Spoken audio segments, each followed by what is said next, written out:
بسم اللہ الرحمن الرحیم۔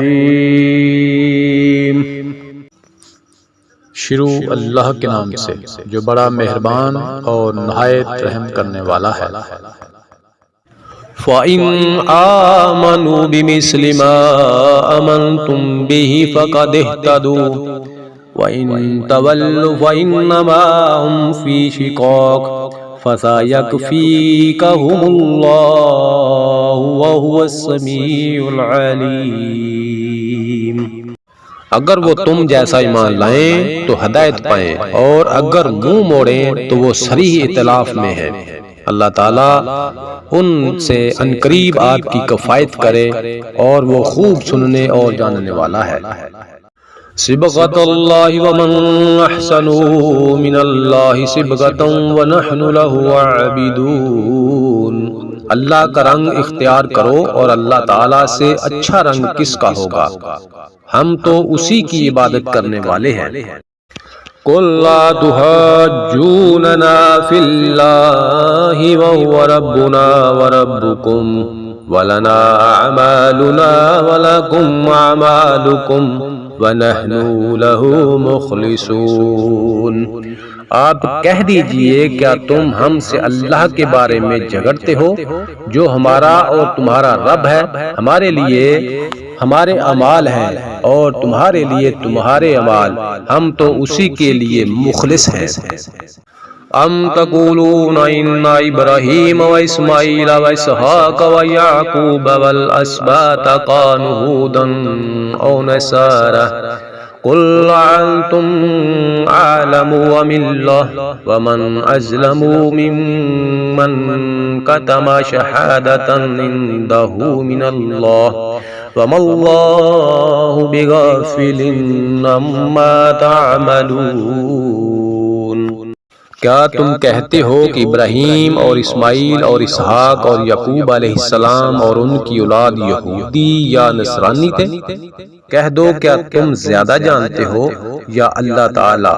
اللہ کے پاس شہادت چھپانے والے سے زیادہ ظالم اور کون ہے، اور اللہ تمہارے کاموں سے غافل نہیں۔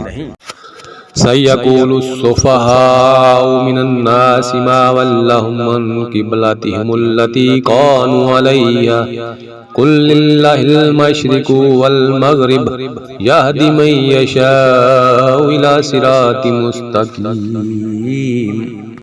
عنقریب نادان لوگ کہیں گے کہ جس قبلہ پر یہ تھے اس سے انہیں کس چیز نے ہٹایا۔ آپ کہہ دیجئے کہ مشرق اور مغرب کا مالک اللہ تعالیٰ ہی ہے، وہ جسے چاہے سیدھی راہ کی ہدایت کر دے۔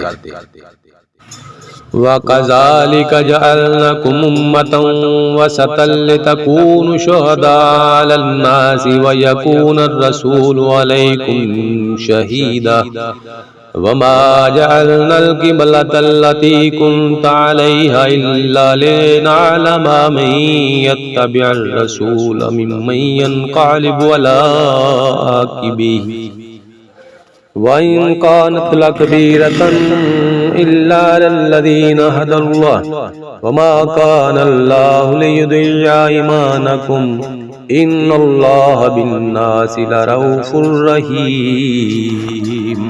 ہم نے اسی طرح تمہیں عادل امت بنایا ہے تاکہ تم لوگوں پر گواہ ہو جاؤ، اور رسول صلی اللہ علیہ وآلہ وسلم تم پر گواہ ہو جائیں۔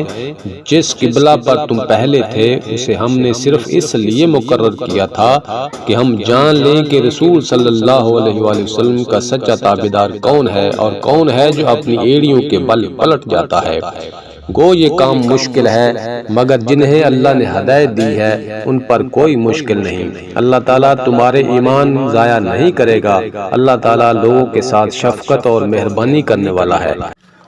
قَدْ نَرَىٰ تَقَلُّبَ وَجْهِكَ فِي السَّمَاءِ فَلَنُوَلِّيَنَّكَ قِبْلَةً تَرْضَاهَا فَوَلِّ وَجْهَكَ شَطْرَ الْمَسْجِدِ الْحَرَامِ وَحَيْثُ مَا كُنْتُمْ فَوَلُّوا وُجُوهَكُمْ شَطْرَهُ وَإِنَّ الَّذِينَ أُوتُوا الْكِتَابَ لَا يَعْلَمُونَ أَنَّهُ الْحَقُّ مِنْ رَبِّهِمْ وَمَا اللَّهُ بِغَافِلٍ عَمَّا يَعْمَلُونَ۔ ہم آپ کے چہرے کو بار بار آسمان کی طرف اٹھتے ہوئے دیکھ رہے ہیں۔ اب ہم آپ کو اس قبلہ کی جانب متوجہ کریں گے جس سے آپ خوش ہو جائیں۔ آپ اپنا منہ مسجد حرام کی طرف پھیر لیں اور آپ جہاں کہیں ہوں اپنا منہ اسی طرف پھیرا کریں۔ اہل کتاب کو اس بات کے اللہ کی طرف سے برحق ہونے کا قطعی علم ہے اور اللہ تعالیٰ ان اعمال سے غافل نہیں جو یہ کرتے ہیں۔